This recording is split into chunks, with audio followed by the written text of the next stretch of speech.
Welcome to NatRevMD, a podcast where we share tips on optimizing medical billing and improving practice efficiency so you can have the business of your dreams. I'm your host, Dr. Heather Signorelli, founder of NatRevMD. Let's get started.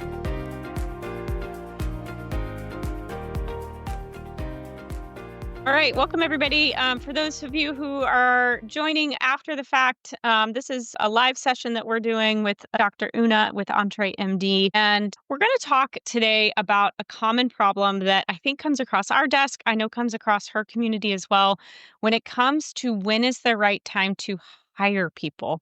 And so this is an important topic, I think, as you're struggling with figuring out if I do it now and what's that framework. And so Dr. Una, I'll let her introduce herself, but has a framework to think about this. So with that, Dr. Una, please introduce yourself. Tell us about EntreMD and maybe a little bit about your background. Yeah. So first of all, thank you for having me, and thank you for all you do for physicians everywhere. I talk to your clients all the time. They love you. Like you're their big break, okay? Big break in business. Oh. So they love you. Love you, love you. You know, as Dr. Heather said, I'm Dr. Una. I am a pediatrician by training. I have been in private practice for the last 15 years. My practice has been team-led for the last 6. And this phase of my career is really about helping doctors thrive as entrepreneurs, build profitable, 6, 7, multiple 7-figure businesses so they have the freedom to live life and practice medicine on their terms. So I do that through a company called EntreMD. And, we have the EntreMD podcast. We have a library of books that we've written. And then we have the EntreMD Business School. And so that is where we really get some pretty significant work done. So a number of you here are actually doctors in the EntreMD Business School alumni. So it's very cool to see you. So Dr. Heather, we just go. We're good. Yeah. Let's get into it. Okay. I'll give one plug though. I will say the EntreMD Business School was truly like the breakthrough for our own business. And I know we're not a traditional, obviously, clinical practice, but was truly, and I was actually speaking with another physician earlier today, and she said the same thing about she was an EntreMD alumni. And so huge fan of what you do for physicians and the group you bring together, because really building something, whether it's building it from scratch or starting somewhere in the middle and growing it, I think is the hardest thing I've ever done. So we appreciate you. So yeah, let's talk about, you've built a successful practice, you've built another successful business. Both of those things require hiring somebody, which is not easy to know. And I struggle with this too sometimes. Is it time? Do I have enough clients? Do I have enough patients? So talk to us a little bit just about how you frame that in your own mind. Yeah. So what I will do is I'll talk about this, especially as hiring a physician, since for many people, many of your clients, that will be the biggest quote unquote dent in their Correct. payroll. Yes. Right. And I'm gonna give some overarching thoughts to start with. And the first one would be the sequence of your hiring can be the difference between, oh my goodness, hiring this person was the best thing I ever did. And this was the thing that created the greatest, like cash crunch, like cash flow issues in my practice. And so as we approach it, we want to have a way of thinking about it. So we make sure we're falling into, oh my goodness, this was the best thing I ever did, because it could be. Okay. I've talked to, oh my goodness, I've talked to all kinds of physicians. So I'm going to paint 2 pictures. I've talked to a doctor who was running a private practice, $3 million in revenue, which you say, oh my goodness, that's amazing. Except she was also working locums to make payroll, because as her team grew, all of her expenses grew and her payroll grew, but she didn't know how to leverage her team to raise her revenue. And so she was working locum. So if you imagine that, I'm running a $3 million business and I'm working locum, right? That's one picture. The other picture is where somebody has brought another person on and they hired them and onboarded them and did all the things in such a way that, yes, the payroll went up significantly, but the revenue went up significantly. And once you're able to figure out how to do that, then you can hire all day, every day, and twice on Sunday, right? And it boils down to a math equation. I call it a math of hiring. Every role that you bring into your company needs to create 3 buckets of money. Okay. The first bucket of money is the revenue they generate to cover their salary. I tell my team members all the time, your salary does not come out of my 4K. Your salary comes out of what you generate, right? And so what they generate, what that role generates needs to cover the salary of that role.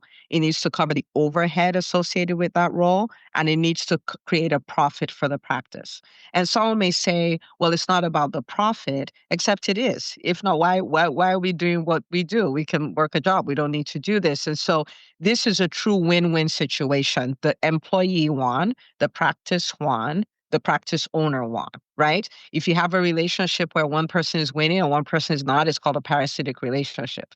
So we don't want to build practices that are parasitic. Okay. So these are just some overarching thoughts. And so what I want to do is I want to paint a picture of this is a picture of when you're hiring too late, right? And I'll tell you what the consequences are. This is a picture when you're hiring too early, right? And so we're hiring somewhere in between this too late and too early, and then how to prepare to hire. Okay, so those are the three things that we're going to cover. It's going to be very simple. It's going to be something you're like, oh, okay, I got it. And I can start doing this right away. So you're more confident when you hire and then you avoid landmines. Okay. So the very first one is when you're like, should I bring on a physician? This is how you know if it's too late. No, and too late. So again, in the entrepreneurial world, we observe, we don't judge. Okay. This doesn't mean, oh man, I suck. So that's not what it means. It means, okay, put the ad out today. That's all that it means. We don't judge. Okay. But the thing about hiring too late, what is the opportunity cost? What is the consequence? The consequence is that the physician CEO is only seeing patients. The physician CEO cannot be the CEO. And so what happens is a slow but sure decline in the practice. So first of all, the owner gets burned out because this is usual in practices where, oh, but the patients need to be saying, stick them in where I would have lunch, stick them in where I have this. You only have 4 spots saying, yeah, magical spot, put them in here. Oh, so the doctor is burned out, right? And this doctor also happens to be the CEO. So guess what's not happening? There's no visionarian in the practice. There's no meeting with the biller to make sure the numbers look good. There's no meeting with the other docs to say how we doing on our metrics. None of those things are happening. So because those things are not happening, it's just slow but steady. It will look like everything is okay because it's busy. And with a good biller, there'll still be money in the bank. But the practice is dying. That's what's happening. So we don't want to be in that position where it's too late and we just let it be because it's practice death that follows that. Okay, so what are the signs that it is too late? Like you're overdue. Like do this immediately. The first one would be the physician, especially the physician owner is at capacity. Okay, so when you find out that again in order to take care of the volume of patients you need, you're skipping lunch, you're coming in earlier, you're staying later, not later to do other things, but you're making up later appointments. Like there's no 5 o'clock appointment, but you made up a 5 o'clock appointment. When you're doing that again, the opportunity cost is the CEO is not CEOing. And that is a problem. It is not an urgent problem, but it's an important problem, right? Okay, so especially the owner, but it's even the same thing with the other doctors who work. If everybody's at capacity, something needs to give. See what I'm saying? Because then you have the narrative going out like, oh, you can never get an appointment there. Oh, they're not accepting new people. All that. And it takes a minute to reverse that, right? So except you're saying, we don't want any more, we're done. But if there's room for growth, then it's too late, right? So that's the first thing, the doctor's at capacity. And the second thing is a spin-off. If a new patient calls and your next appointment is 4 weeks away, is 3 weeks away, right? Is 2 months away, then the question is, are we going to grow? Are we done? Are we converting to a boutique practice and we're not growing anymore? Or if that's what we're saying, that's okay. But if we're still going to grow, right? Then it's too late. We need, And I think right? that's an important part, though, like that whole process of what do I want my practice to look like? Like, we have some practices that we work with that are very happy, single. Maybe they've got, a mid level, small practice. And then we've got practices that have 25, 30 physician as part of their team.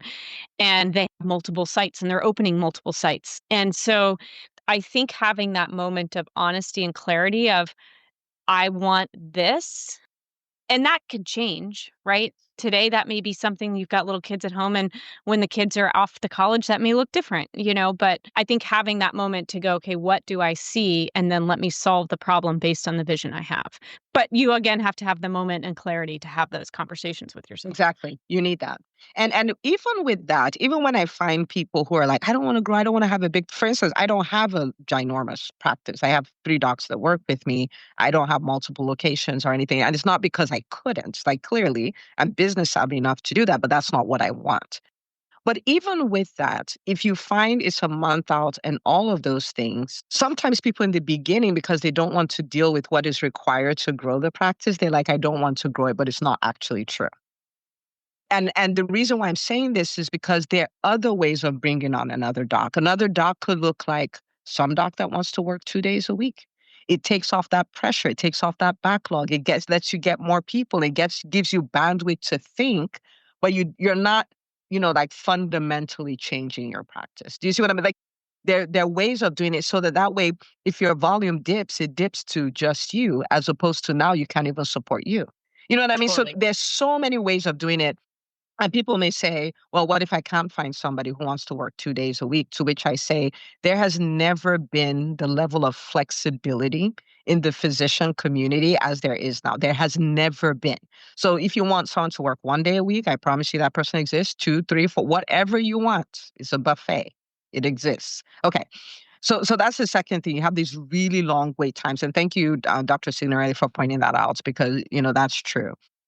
Then the third thing, it's an add-on, right? Which is, if you have patient acquisition systems that are consistent and controllable. And I'll explain what I mean by that, because sometimes people are like, I'm busy, I'm going to bring in somebody else, but they don't actually have the engine to get that person busy, right? So that's a Yes. problem. But if you have that system in place where you can say, we're going to keep growing. So for instance, we have a doc. She was in the Entrepreneur Business School, and she started working on building a referral base. Okay. And she had this one orthopedic practice that could refer to her, that initially she thought was 19 providers. It turned out there were 42. 42. And they said, we will send you everybody. So she was getting 5 to 7 referrals a day. Okay. Hopefully So she's if got a she big said, office. right. And so if she says, I'm bringing on somebody else, that system is already in place. So imagine everybody's schedule is full. It's a 1 month wait time, and she has 5 new referrals a day. Again, you get to pick. Do I want to grow? Do I not want to grow? But if you do want to grow, then now's the time, because you So, have the results are consistent and controllable. You see and what I, I'm saying? And I think understanding, to your point here, what makes your engine turn, right? From a lead perspective, Yes. speaking about patients in this scenario, but what turns that on? And so if you know, okay, I do X, Y, and Z, I go visit these referral partners, make my phone calls once a week to the offices and remind them who I am, like whatever that path is. If you know that that results in additional leads, then you know the engine to help get you patients to then get a schedule full. Yeah. Yeah. Because a lot of times then we hire and we don't know how we're going to get the schedule full. That becomes a whole other problem. So we'll And talk about it too early. and I think that that's where folks that have come to us saying like I'm burnt out, but they have an inconsistent flow of leads, or they don't know what creates that leads. It's all just been by luck or by, I'm just hoping the patients will come, but they don't know what turns on that lever or off that lever. And so then they hire and then they've got additional payroll. And then they're like, oh no, the leads or the patient stopped. And now I'm stressed. And so I think to your point here, it's calling out, okay, this is my lever to turn on patients. I'm going to turn it on full blast because I have these new appointments that are available. Exactly. That's the way it works. And it gives you a level of confidence, right? Like, I can feel this, as opposed to let's see what happens. Like, let's see what happens is not quite a strategy in business. It leads to pain and suffering, right? So, Yeah. yeah. Yeah. Okay. So that's too late. Okay. So if you're in this point, like, may the force be with you. You can hire. Okay, let's put out ads. Let's get all these things going on. Now, when could it be too early? Okay. And too early, what is a consequence? Big time cash flow problems, like big time. Okay. Because you're talking big payroll, and all of that stuff. So if you're going to have a big payroll, you want to at least look to make sure I can get an ROI, because your payroll could be an expense or an investment.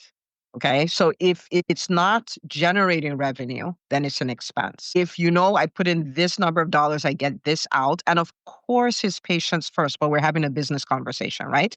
So if I know that, then I'm good. Like it's an investment, it's not an expense. So the consequence is cash flow problem, and it's real, and it robs people of sleep, and it's a stressor. It burns people out. So I want us to pay attention to three signs that it's too early. Now, I was going to say the doctor's schedule is not the current team, the doctor's schedule is not at capacity, but I actually changed that to say that there's no cash flow to support the new doctor. And what I mean by that, it could either be that the doctors that are already there, their schedules are not full. And it would seem weird that I have to say this, but I've seen many, many times doctor schedules are not full. The doctor decides I'm busy and I'm tired, and they hire a whole other full-time physician. And then it's pain and suffering after that, right? So if you don't have the cash flow, you want to pause, because once you hire that person, you will need the cash flow, right? So there's no emergency here. So it's either the doctors who are already there, their schedule is not full, or their schedules are full, but the billing is not being done. So you're not getting paid for the full schedule. Okay. And Dr. Narelli, I see you going like, right. And so there are people who are like, oh my goodness, I'm seeing 25 patients a day. I'm so tired. I'm so stressed. Blah, blah, blah. But the cash flow is not working because the Yeah, their billing accounts is receivable. not happening. So Right. even though they're full and they think that justifies a new hire, it's still going to be a problem, because when that new hire comes on, what you've done is you've multiplied chaos, The right? number two things to look at in that scenario is your accounts receivable, your denials, and obviously, accounts receivable kind of gets into that insurance versus patient. Like, are your people paying you? Patient insurance, et cetera. So just wanted to send that plug in, but agree. I And this mean, other it's plugin that if you're not working with Dr. Signorelli, you have the issue like, okay, thank, thank you. I love it. I love it. because not that you're and there's does not mean things are. I am going to. Okay, so the second thing, we've kind of played around with it, which is your patient acquisition system results are not consistent. Okay, so either you don't really engineer it, like you're accept whatever comes your way. Oh, people called us, we made appointments, and that's it. But you don't know how to engineer volume, right? So if you don't know how to engineer volume, it might be too early. And I'll show you what to do right now. So, but you have to know how to do that. Oh, 2 weeks ago, 2 weeks from now, our schedule looks empty. Do 1, 2, 3, 4, 5, and the schedule will be full. You have to know what that is. Okay. And then the third thing is the pathway to profit has not been designed, okay?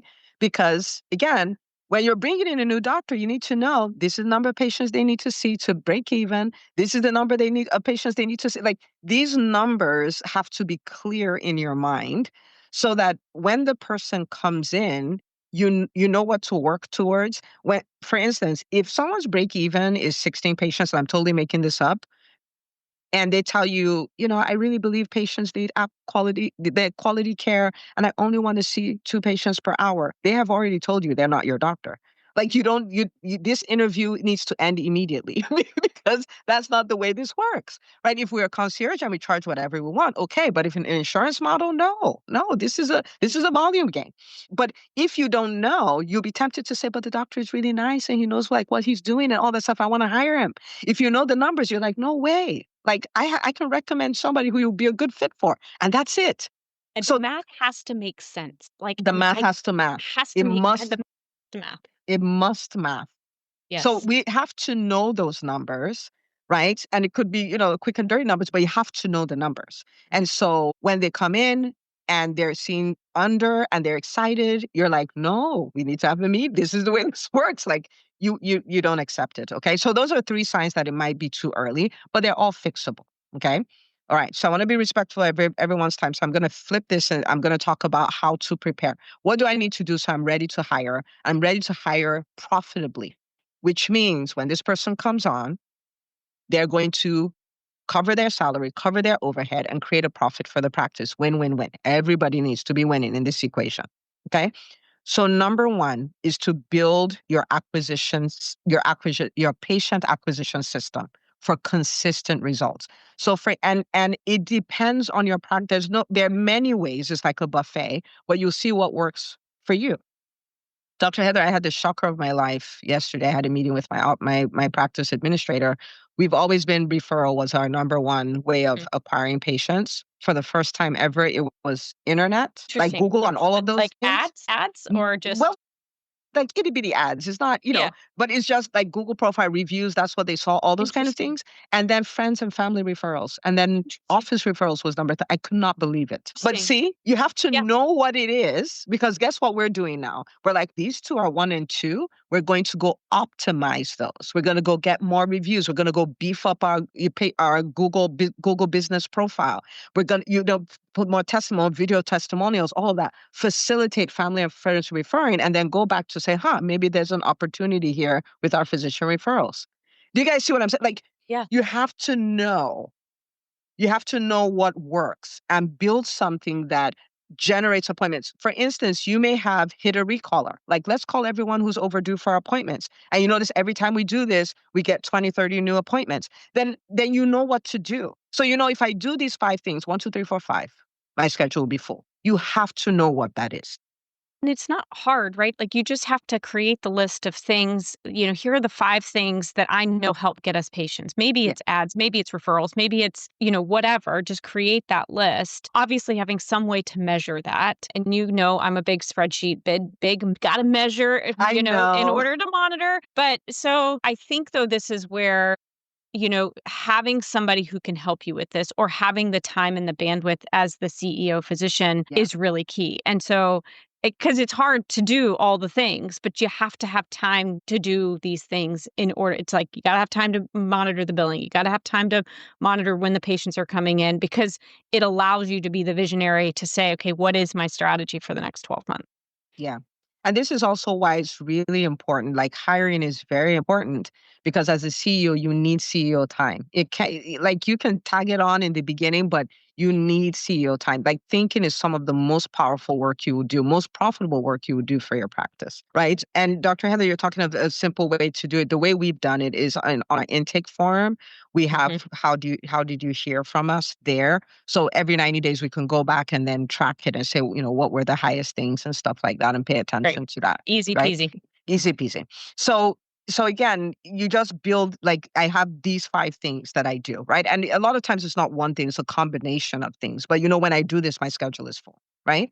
So that's the first thing you do to prepare. The second thing is to put your practice in the strongest financial situation.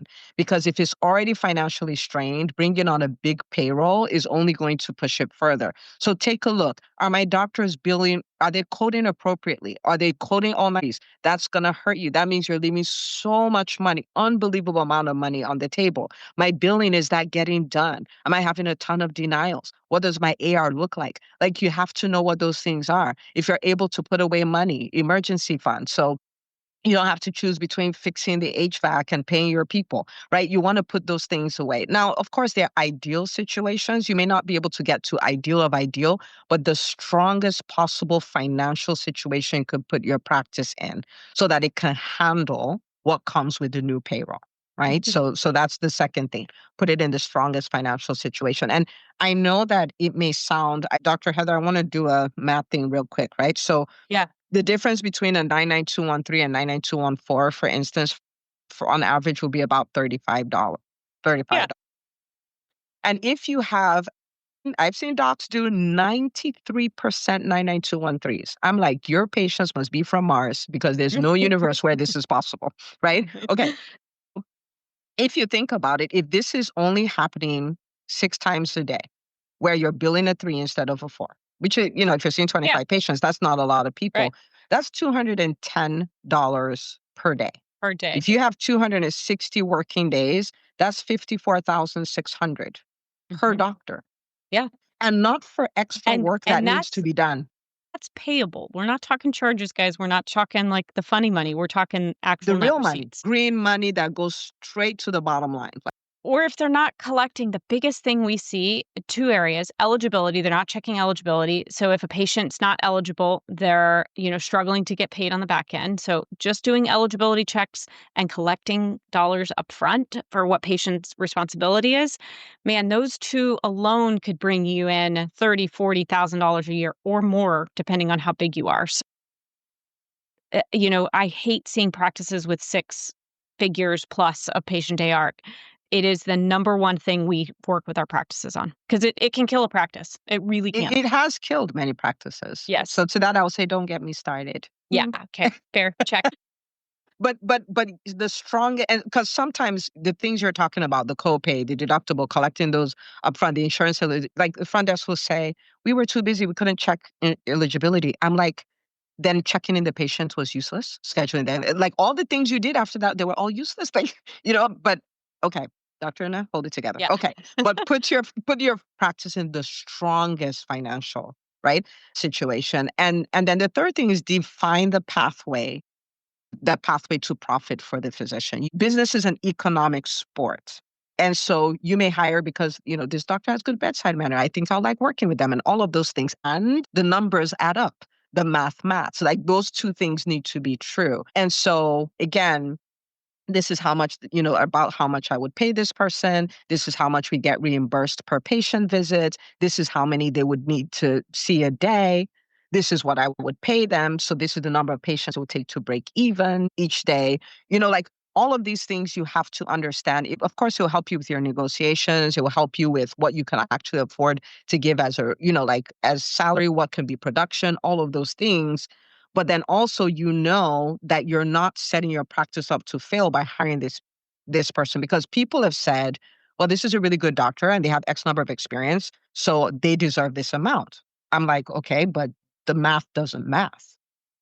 Like And it does, it just you doesn't math. you have to, and I know not everybody loves to sit down with those numbers and get the Excel spreadsheet out, but you have to have somebody. If it's not you, you have to find somebody who can help you with that, because this is the number one thing that I think, folks get confused on, what their net receipts are per patient and what or per claim.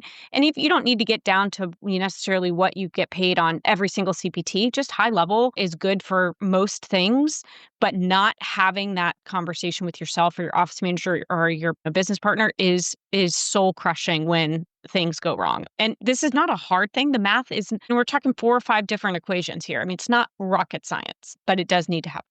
Yeah. And I will say, like Dr. Signorelli, she loves spreadsheets. Okay. I do not want anything to do with a spreadsheet. Okay. So the reason why I'm saying that is I'm saying, even if you feel like I don't love spreadsheets, you can still learn enough to be dangerous with these things and still make calculated decisions. Or you partner with someone like Dr. Signorelli who loves spreadsheets, right? But I'm just saying it to normalize it, right? Like you may not love it, but it doesn't mean you can't do it. And you're in a community like this, and Dr. Signorelli, she's an amazing, amazing resource. So this is what I want to leave us with. First of all, you may have identified as a physician who's not really good at these things, but I want to invite you to look at yourself as a physician who can become great at these things. Okay. Because the things that you do as a great clinician, you didn't know them before you learn them.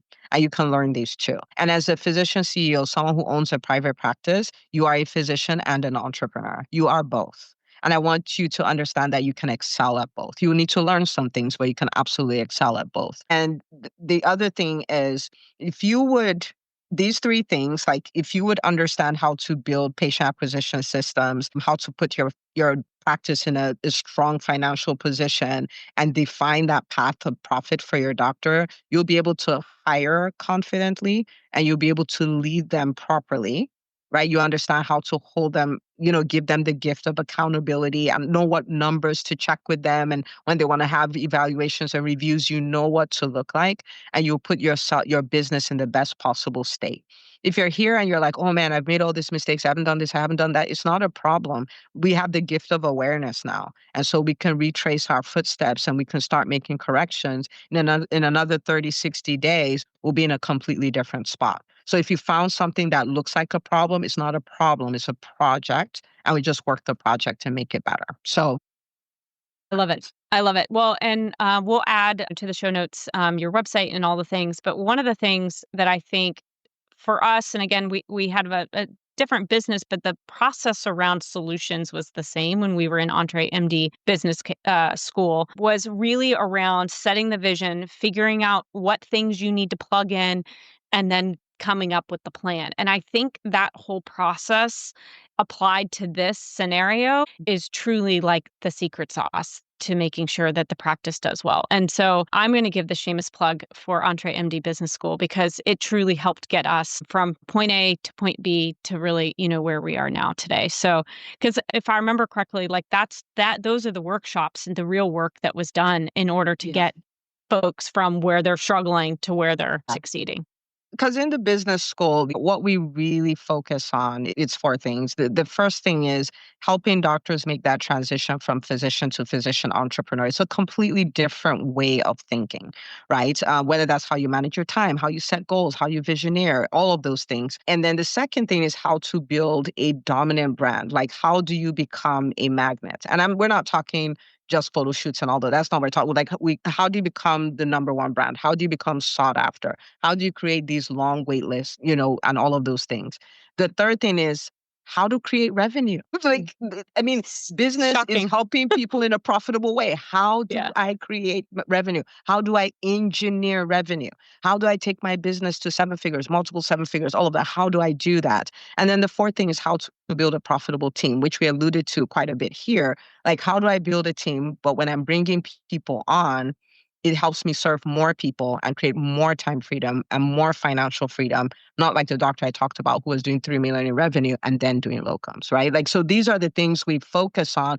And the end result is you have a practice you love and you have a life you love because you bought your time back, right? So Yes. yeah, that's Yeah. what we do. So yeah, if I love it. if it's something you're like, this is what I'm working on, come talk to us.